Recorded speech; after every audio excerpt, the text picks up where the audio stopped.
আসসালামু আলাইকুম। আমন্ত্রণ বাংলা ভিশন সংবাদে। আপনাদের সাথে আছি রওশন কবির। শুরুতেই সংবাদ শিরোনাম। প্রশাসন ও ক্ষমতাসীন দল এখন গণশত্রু মন্তব্য ফখরুলের। সুবর্ণচরে গণধর্ষণের শিকার গৃহবধূর সাথে হাসপাতালে দেখা করেছেন ঐক্যফ্রন্ট নেতারা। মির্জা ফখরুলের বক্তব্য, আন্দোলন ও নির্বাচনে ব্যর্থ রাজনীতিকের অসংলগ্ন সংলাপ। মন্তব্য কাদেরের, বলেন নালিশ ছাড়া বিএনপির করার কিছু নেই। ঝিনাইদহে গাছের সাথে বেঁধে যুবককে নির্যাতনের ভিডিও ফুটেজ ভাইরালের পর অভিযুক্তদের বিচারের দাবিতে উত্তাল হরিণাকুণ্ডু। দেখছিলেন সংবাদ শিরোনাম, এবারে বিস্তারিত। বিএনপি মহাসচিব মির্জা ফখরুল ইসলাম আলমগীরের অভিযোগ, রাষ্ট্রীয় সন্ত্রাসের মাধ্যমে ৩০ ডিসেম্বর জনগণের সাথে প্রতারণা করেছে আওয়ামী লীগ। জনবিচ্ছিন্ন হয়ে ক্ষমতাসীন দল এখন গণশত্রুতে পরিণত হয়েছে বলে মন্তব্য করেন তিনি। মির্জা ফখরুল অভিযোগ করেন, নির্বাচনের আগ থেকে শুরু হওয়া ত্রাস এখনো চলছে। নোয়াখালীর সুবর্ণচরে গণধর্ষণের শিকার গৃহবধূকে দেখতে গিয়ে সব কথা বলেন তিনি। সিকান্দার রেমানের রিপোর্ট, সাথে ছিলেন নোয়াখালীর প্রতিনিধি নুরুল আমিন। ছবি তুলেছেন আরিফুল ইসলাম মাসুম। ঢাকা থেকে নোয়াখালী যাবার পথে কুমিল্লার যাত্রাবিরতির সময় সাংবাদিকদের সাথে কথা বলেন বিএনপি মহাসচিব মির্জা ফখরুল ইসলাম আলমগীর। রাষ্ট্রীয় সন্ত্রাসের মধ্য দিয়ে একাদশ জাতীয় সংসদ নির্বাচন, জনগণের ভোটের অধিকার কেড়ে নেওয়া হলো আবার, এবং এই ভোটের অধিকার কেড়ে নেওয়ার মধ্য দিয়ে বাংলাদেশ আওয়ামী লীগ এবং বাংলাদেশের প্রশাসন সম্পূর্ণভাবে তারা এখন গণশত্রুতে পরিণত হয়েছে। এবং এই নির্বাচনের পূর্বের সহিংসতা, নির্বাচনের দিনের সহিংসতা, পরবর্তী সহিংসার মধ্য দিয়ে আজকে গোটা বাংলাদেশে একটা সহিংস ত্রাস এবং ভীতির একটা নৈরাজ্য সৃষ্টি করেছে। ৩০ ডিসেম্বর জাতীয় সংসদ নির্বাচনের দিন সুবর্ণচরে ধর্ষিত পারুল বেগমকে দেখতে নোয়াখালীর সদর হাসপাতালে যান মির্জা ফখরুল ইসলাম আলমগীর। সাথে ছিলেন বঙ্গবীর কাদের সিদ্দিকী এবং আসম আব্দুর রব সহ বিরোধী মতের নেতা কর্মীরা। আওয়ামী লীগের এই রাষ্ট্র পক্ষকে সঙ্গে নিয়ে জনগণের বিরুদ্ধে অবস্থান নেওয়া, এটা বাংলাদেশের রাজনীতিতে একটা দীর্ঘস্থায়ী ক্ষত সৃষ্টি করলো, একটা অন্ধকার যুগে প্রবেশ করলো এবং বাংলাদেশ গণতন্ত্রবিহীন হলো। একদলীয় শাসন ব্যবস্থা প্রবর্তন করবার তাদের যে নীল নকশা, সেই নীল নকশা বাস্তবায়িত করার দিকেই তারা এগিয়ে গেল। জাতীয় ও আন্তর্জাতিক আধিপত্যবাদী শক্তির বিরুদ্ধে ঐক্যবদ্ধ হবার আহ্বান জানান বিএনপি মহাসচিব। যে কোনো অন্যায়ের বিরুদ্ধে বিএনপির শক্ত অবস্থানের কথা জানালেন দলের মহাসচিব মির্জা ফখরুল ইসলাম আলমগীর। সহিংসতা, সংঘাত আর অত্যাচার নির্যাতন বন্ধে সব দল এক হয়ে কাজ করবে, সরকারি দল ইতিবাচক ভূমিকা পালন করবে, এমন প্রত্যাশা বিএনপি মহাসচিবের। সিকান্দার রেমান, বাংলা ভিশন, মাইজদি, নোয়াখালী। এদিকে নোয়াখালীর সুবর্ণচরে গৃহবধূ গণধর্ষণের ঘটনায় গ্রেফতার ৭ আসামির ৭ দিন করে রিমান্ডের আবেদন করেছে পুলিশ। এদিকে এই ঘটনার নির্দেশদাতা সাবেক ইউপি সদস্য রুহুল আমিনকে দল থেকে বহিষ্কার করেছে উপজেলা আওয়ামী লীগ। নোয়াখালীর ২ নম্বর আমলি আদালতে ৫ জনের শুনানি হবে আগামীকাল। পুলিশ এ পর্যন্ত গণধর্ষণ মামলার এজাহারভুক্ত আসামি সোহেল, স্বপন, ইব্রাহিম, খলিল, বেচু, বাদশাহ আলম বাসুকে গ্রেফতার করেছে। এছাড়া তদন্তে প্রাপ্ত দোষী হিসেবে সাবেক ইউপি সদস্য রুহুল আমিন, জসিমউদ্দিন ও হাসান আলী ভুলুকে আটক করে। পুলিশ ৭ আসামির ৭ দিন করে রিমান্ড চেয়ে আদালতে আবেদন করে। আগামীকাল শুনানি অনুষ্ঠিত হবে। জসিমউদ্দিন ও হাসান আলীকে আজ আদালতের মাধ্যমে কারাগারে পাঠানো হয়েছে। আওয়ামী লীগ সাধারণ সম্পাদক ওবায়দুল কাদের বলেছেন, নির্বাচন ও আন্দোলনে ব্যর্থ বিএনপির এখন বিদেশিদের কাছে নালিশ দেওয়া ছাড়া কিছুই করার নেই। মির্জা ফখরুল ইসলাম আলমগীরের বক্তব্য ব্যর্থ রাজনীতিকের অসংলগ্ন সংলাপ বলেও মন্তব্য তার। নির্বাচনে নিরঙ্কুশ বিজয়ে ১৯ জানুয়ারি সোহরাওয়ার্দী উদ্যানে মহাসমাবেশ সফল করতে দলের বঙ্গবন্ধু এভিনিউ কার্যালয়ে অনুষ্ঠিত হয় সম্পাদক মণ্ডলীর সাথে সহযোগী সংগঠনের যৌথ সভা। শুরুতেই দলের সাবেক সাধারণ সম্পাদক সৈয়দ আশরাফুল ইসলামের মৃত্যুতে ১ মিনিট নীরবতা পালন করা হয়। ওবায়দুল কাদের বলেন, সৈয়দ আশরাফের চলে যাওয়া দলের জন্য অপূরণীয় ক্ষতি। আওয়ামী লীগ কার্যালয়ে সৈয়দ আশরাফের কোনো জানাজার কর্মসূচি না রাখার ব্যাখ্যাও দেন তিনি। এমনিতে কিশোরগঞ্জ নিতে হবে, মামিন সিং নিতে হবে, এত দিকে টানা হেঁচড়া করাটা বোধ এই শরীরটা মৃতদেহটা সহ্য করার জন্য একটু বেশি হয়ে যাবে।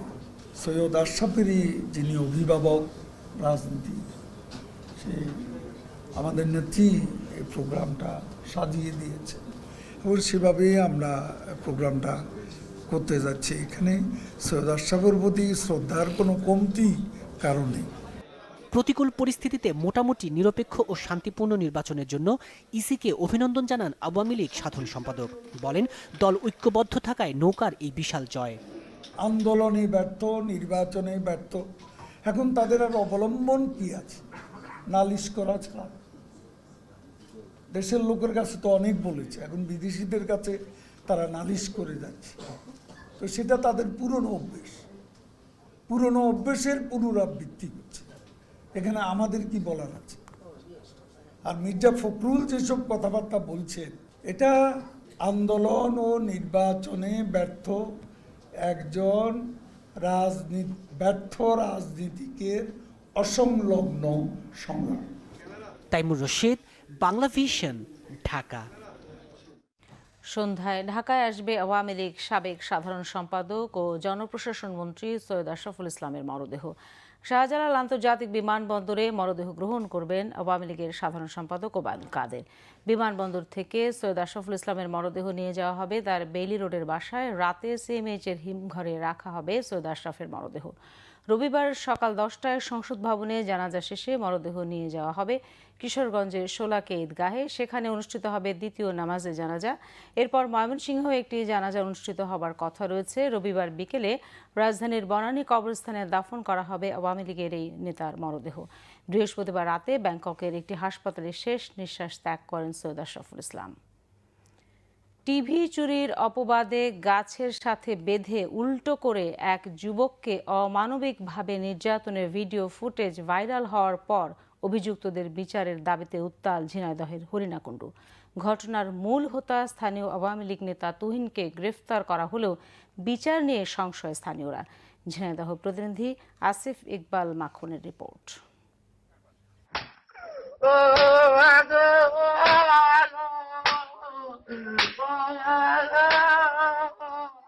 একাদশ জাতীয় সংসদ নির্বাচনের দুদিন আগে ২৮ ডিসেম্বর ঝিনাইদহের হরিণাকুণ্ডুতে টিভি চুরির অপবাদে গাছে বেঁধে উল্টো করে পেটানো হয় রানাকে।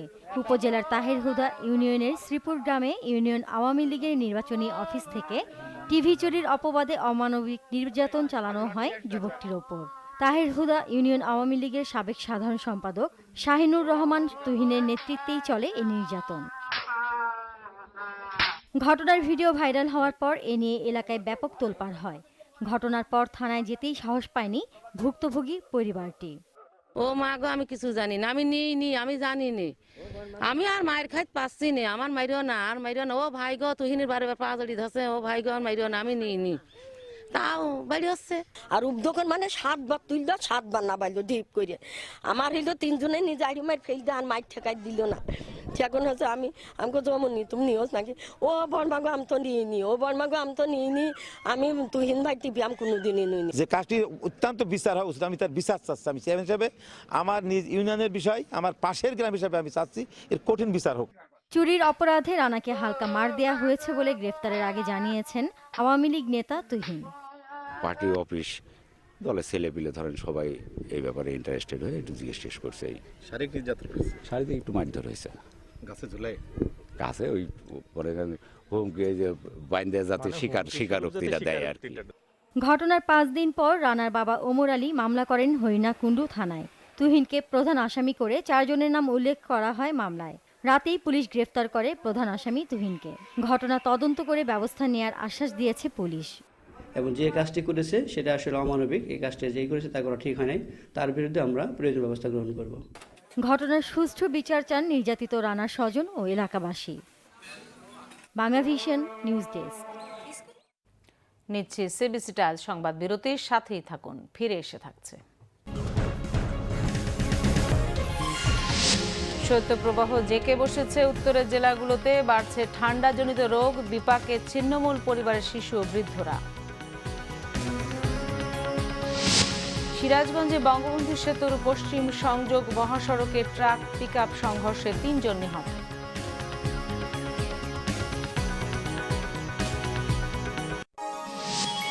আপনারা দেখছেন বাংলা ভিশন সংবাদ। স্বাগত আরেকবার বাংলা ভিশন সংবাদে। মধ্য পৌষে এসে শীতের তীব্রতা ক্রমেই বাড়ছে। ঘন কুয়াশা না থাকলেও শৈত্যপ্রবাহ জেঁকে বসেছে পঞ্চগড় সহ উত্তরের জেলাগুলোতে। জবুথবু সেখানকার জনজীবন। গত 7 দিন ধরে পঞ্চগড়ে দেশের সর্বনিম্ন তাপমাত্রা 5 থেকে 6 ডিগ্রি সেলসিয়াসে ওঠানামা করছে। এদিকে বাড়ছে ঠান্ডাজনিত রোগ। এতে বেশি বিপাকে ছিন্নমূল পরিবারের শিশু বৃদ্ধরা। চুয়াডাঙ্গায় অব্যাহত রয়েছে মাঝারি শৈত্যপ্রবাহ। দিন দিন তাপমাত্রা কমছেই। শনিবার জেলার সর্বনিম্ন তাপমাত্রা রেকর্ড করা হয়েছে 8 ডিগ্রি সেলসিয়াস। রাত থেকে কুয়াশা বৃষ্টি যোগ করেছে বাড়তি দুর্ভোগ। এতে জরুরি দরকার ছাড়া ঘর থেকে বের হন না মানুষ। ছিন্নমূলদের জন্য তা ডেকে আনে আরও দুর্ভোগ।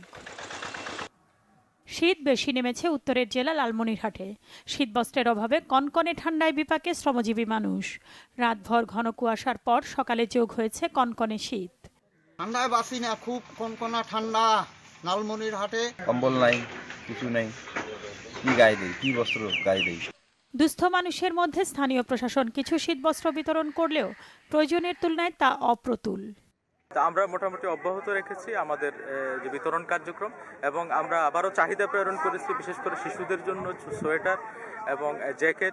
এদিকে পঞ্চগড়ে শীতের তোড় লালমনিরহাটের চেয়ে বেশি। গত 1 সপ্তাহ ধরে জেলায় 5 থেকে 6 ডিগ্রি সেলসিয়াস তাপমাত্রা রেকর্ড করা হয়েছে। পাশে হিমালয় থাকার কারণে হিমালয় থেকে বয়ে আসা কনকনে ঠান্ডা হিমেল বাতাসের এই চারপাশের অঞ্চলগুলোতে ছড়িয়ে পড়ার কারণে তীব্র শীত অনুভব করা হয়। শীতের তীব্রতা থেকে বাঁচতে ছিন্নমূল মানুষের খড়কুটোর আগুনই ভরসা। গরিব যারা আছে, আমরা গরিব শ্রেণীর মানুষ খুব কষ্টের মধ্যে থাকি। প্রচন্ড ঠান্ডা, আর এই রোদ দিয়ে ঠান্ডা কাজ হয় না। ডায়রিয়া, কয়েকদিন থেকে ওষুধ খাওয়াচ্ছি। হাসপাতালগুলোতে প্রতিদিনই বাড়ছে ডায়রিয়া, নিউমোনিয়া সহ শীতজনিত রোগীর সংখ্যা। গত 2 দিনে প্রায় 50 জন শিশু বৃদ্ধ ভর্তি হয়েছে পঞ্চগড় আধুনিক সদর হাসপাতালে। যে সমস্ত রোগ নিয়ে আমাদের এখানে ভর্তি হচ্ছে তার মধ্যে বাচ্চাদের ক্ষেত্রে নিউমোনিয়া, ব্রঙ্কিওলাইটিস, ডায়রিয়া, এবং বড়দের ক্ষেত্রে ব্রঙ্কিয়াল অ্যাজমা, নিউমোনিয়া। আরও সপ্তাহখানেক শীতের এই তীব্রতা থাকতে পারে বলে বার্তা দিয়েছে আবহাওয়া অফিস। নাসরিন গীতি, বাংলা ভিশন নিউজ ডেস্ক। সড়ক দুর্ঘটনায় সিরাজগঞ্জে 3 জন নিহত হয়েছে। সিরাজগঞ্জে বঙ্গবন্ধু সেতুর পশ্চিম সংযোগ মহাসড়কে ট্রাক পিকআপ সংঘর্ষে নিহত হয়েছে 3 জন। ভোরে এই দুর্ঘটনা হয়। স্থানীয়রা জানায়, মহাসড়কের ওভারব্রিজের কাছে উত্তরবঙ্গ থেকে ঢাকামুখী পিকআপ ভ্যানকে পেছন থেকে ধাক্কা দেয় একটি ট্রাক। এতে পিকআপটি দুমড়ে মুচড়ে যায় এবং ঘটনাস্থলে এর চালক সহ 3 যাত্রীর মৃত্যু হয়। এদিকে রংপুরে একটি ট্রাক নিয়ন্ত্রণ হারিয়ে খাদে পড়ে আহত হয়েছে 2 জন। কম সময়ে বেশি লাভ হওয়ায় সরিষা চাষের দিকে ঝুঁকছেন রাজবাড়ী ও ভৈরবের চাষিরা। সামান্য পরিচর্যা আর কম খরচে চাষ হওয়ায় বাড়তি ফসল হিসেবে সরিষা চাষ করছেন তারা। অনুকূল আবহাওয়া থাকায় চলতি বছর সরিষার বাম্পার ফলনের আশা করছেন চাষিরা।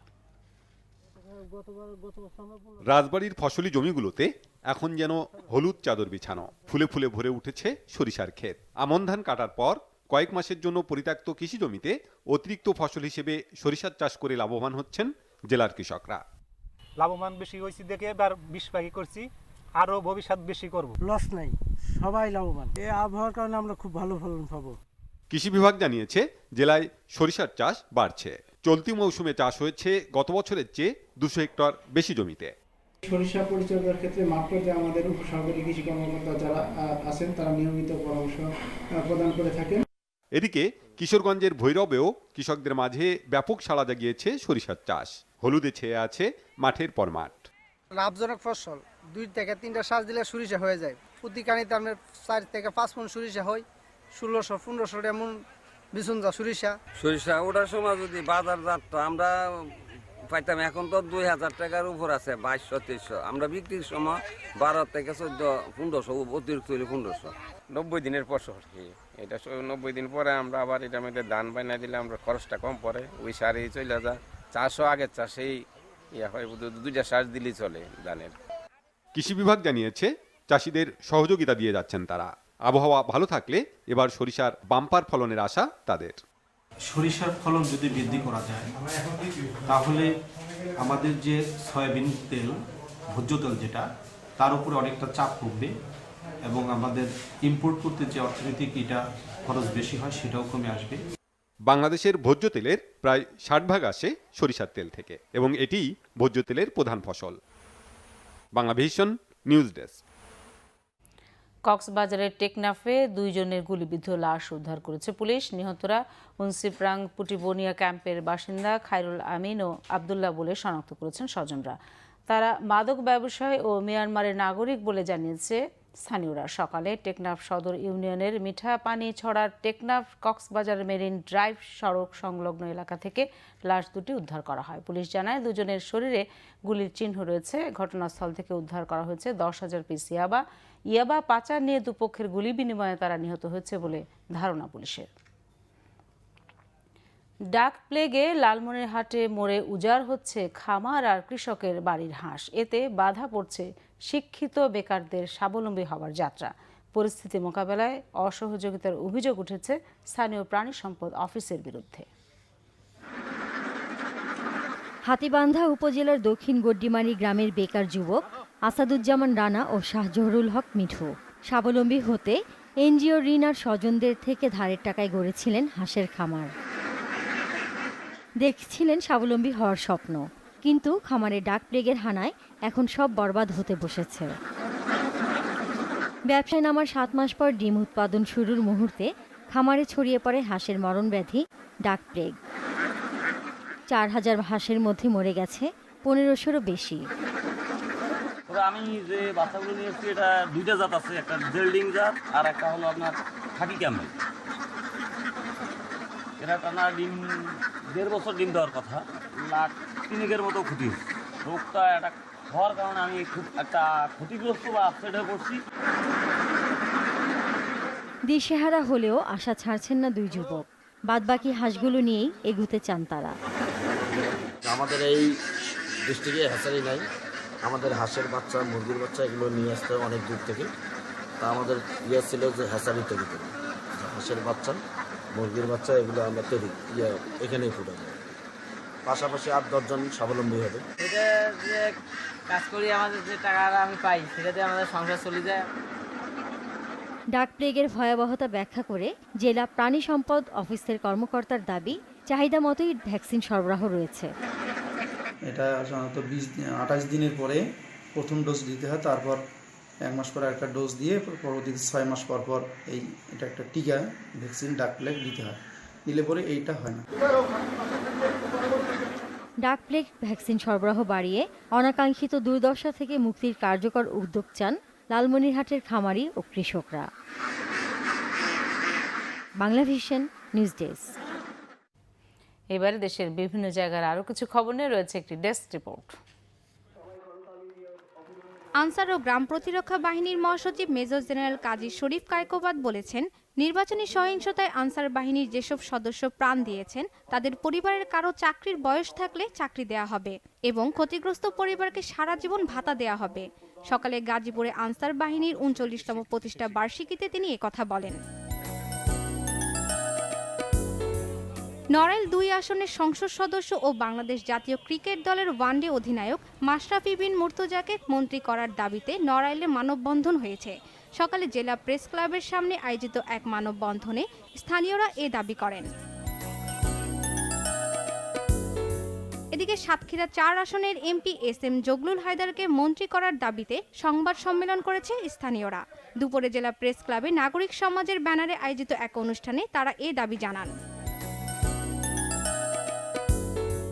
ব্রাহ্মণবাড়িয়ার 2 আসনে স্থগিত হওয়া 3 কেন্দ্রে পুনর্নির্বাচন নিয়ে সংবাদ সম্মেলন করেছেন বিএনপি প্রার্থীরা। শহরের মেড্ডায় আয়োজিত সংবাদ সম্মেলনে বিএনপির বিভিন্ন নেতাকর্মীরা এতে অংশ নেন। গার্মেন্টস শিল্পের কর্মরত শ্রমিকদের জীবনমান উন্নয়ন বিষয়ক ওরিয়েন্টেশন ও সাংস্কৃতিক অনুষ্ঠান হয়েছে সাভারে। পরে কুইজে অংশগ্রহণকারী বিজয়ীদের মাঝে পুরস্কার বিতরণ করা হয়। নোয়াখালীতে গৃহবধূ গণধর্ষণকারীদের বিচারের দাবিতে মানববন্ধন হয়েছে ঠাকুরগাঁয়ে। দ্রুত দোষীদের আইনের আওতায় আনার দাবি জানান তারা। শর্মিলা কেয়া, বাংলাভিশন নিউজ ডেস্ক। সংবাদ শেষ করব শিরোনামগুলো আরেকবার জানিয়ে।